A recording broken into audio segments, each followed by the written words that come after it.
Hello everyone.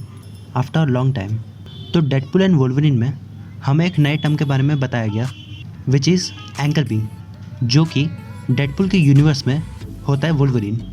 तो आखिर ये एंकर बिंग होता क्या है, और एंकर बिंग और नेक्सस बिंग एक ही चीज़ है, और तो और अर्थ 616 में एंकर बिंग होगा कौन। तो एक एक करके इन सब चीज़ों के बारे में बात करेंगे। So let's start.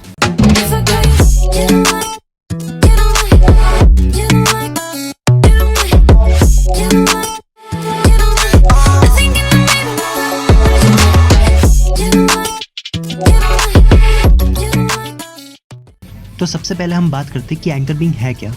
तो डेडपुल एंड वोल्वरिन में हमें ये बताया गया था कि एक यूनिवर्स डिपेंड करता है उसके एंकर बिंग पे। जैसे कि अगर हम मूवी का एग्जांपल लें तो उसका एंकर बिंग था वोल्वरिन, वो भी लोगन वाला, जो कि 2029 में मर गया था। और जब एक एंकर बिंग मर जाता है तो उसका यूनिवर्स भी ख़त्म होने वाला होता है, जो कि कई हज़ारों साल बाद ख़त्म हो जाएगा। तो डेडपुल एंड वोल्वरिन में डेडपुल का बस यही मोटिव होता है कि वो वोल्वरिन को किसी और यूनिवर्स के वोल्वरिन से रिप्लेस कर दे, जिससे कि क्या होगा कि जो एंकर बिंग है वो इस यूनिवर्स में रहेगा और ये यूनिवर्स बच जाएगा।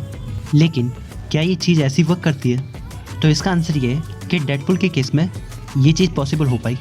और वो भी क्यों? क्योंकि लोगन मूवी वाला जो लोगन था उसकी एक लेगेसी थी, जिसकी वजह से वो एक एंकर बिंग था, जो कि डेडपुल एंड वोल्वरिन के वोल्वरिन ने कंटिन्यू रखी। तो उसको ही देखकर डेडपुल के यूनिवर्स में वो एंकर बिंग बन गया। तो आप यही समझो कि एक पूरा यूनिवर्स एक एंकर बिंग पे ही टिका हुआ है। अगर उस एंकर बिंग को कुछ हुआ तो पूरा यूनिवर्स ही ख़त्म हो जाएगा। और ऐसा नहीं है कि अभी ख़त्म हो जाएगा, इट टेक्स टाइम, और वो चीज़ होगी आने वाले कई सालों बाद, क्योंकि एक यूनिवर्स का ख़त्म होना बहुत ही स्लो प्रोसेस है। और इसी प्रोसेस को फास्ट करने के लिए पैराडॉक्स ने डेडपुल एंड वोल्वरिन में ये डिसाइड करा था कि वो अभी इस यूनिवर्स को ख़त्म कर देगा, जो कि हमने एंड में देखा कि हो नहीं पाया, क्योंकि इस यूनिवर्स को उनका एंकर बिंग दोबारा से मिल गया था। तो दूसरा सवाल ये है, क्या एंकर बिंग चेंज हो सकता है?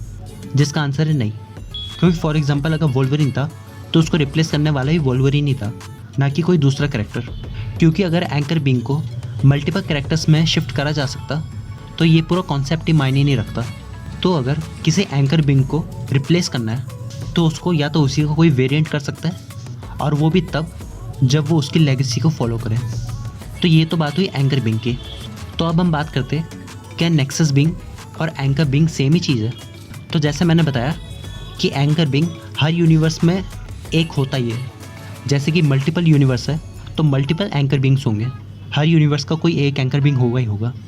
जैसे कि अर्थ 616 का कोई होगा, डेडपुल के यूनिवर्स में वोल्वरिन था, वैसे ही। तो अब हम बात करते हैं नेक्सस बिंग की। तो नेक्सस बिंग एक ऐसी एंटिटी होती है जो कि पूरे मल्टीवर्स में एक है। तो जैसे एंकर बिंग हर यूनिवर्स में होता है, लेकिन नेक्सस बिंग पूरे मल्टीवर्स में एक है, जिसका मतलब ये है कि एक नेक्सस बिंग का कोई भी और वेरिएंट नहीं हो सकता।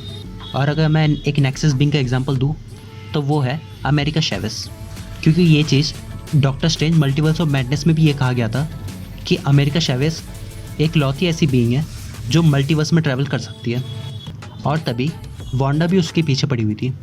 और अगर मैं दूसरा नेक्सस बिंग की बात करूं तो वो है स्कारलेट विच, क्योंकि वांडा तो हर यूनिवर्स में है, लेकिन जो वांडा का जो फॉर्म है विच इज़ स्कारलेट विच, वो बस एक ही यूनिवर्स में है, विच इज़ अर्थ 616। तो जैसे एक एंकर बिंग के मरने से एक यूनिवर्स ख़त्म होता है, तो क्या एक नेक्सस बिंग के मरने से पूरे मल्टीवर्स में अफेक्ट पड़ेगा? तो इसका आंसर ये है कि अभी हम इस चीज़ पे कोई श्योरिटी नहीं दे सकते, क्योंकि अमेरिका चेवेस तो ज़िंदा है, लेकिन स्कारलेट विच अभी ज़िंदा है या नहीं ये नहीं पता। क्योंकि अगर स्कारलेट विच मर गई है तो उसके मरने से मल्टीवर्स में क्या इफेक्ट पड़ेगा वो हम आने वाली मूवीज़ में देख सकते हैं। लेकिन अभी तक हमें 2 ही नेक्सस बिंग दिखाए गए, और लोग कह सकते हैं कि नेक्सस बिंग तो वॉचर भी था, क्योंकि वो अकेला था जो पूरे मल्टीवर्स को देख रहा था। तो ऐसा नहीं है, क्योंकि हमने वॉचर्स को गार्डियंस ऑफ द गैलेक्सी में भी देख रखा है। तो एंकर बिंग और नेक्सस बिंग दोनों ही डिफरेंट चीज़ है। तो अब हम बात करते हैं कि कौन हो सकता है एक एंकर बिंग मार्वल की मेन टाइमलाइन का, विच इज़ अर्थ 616। तो जब से ये हमें पता चला है कि Doctor Doom is going to be the main villain of Secret Wars and it is going to be played by RDJ, तो जो एंकर बिंग है अर्थ 616 का, he is none other than Tony Stark.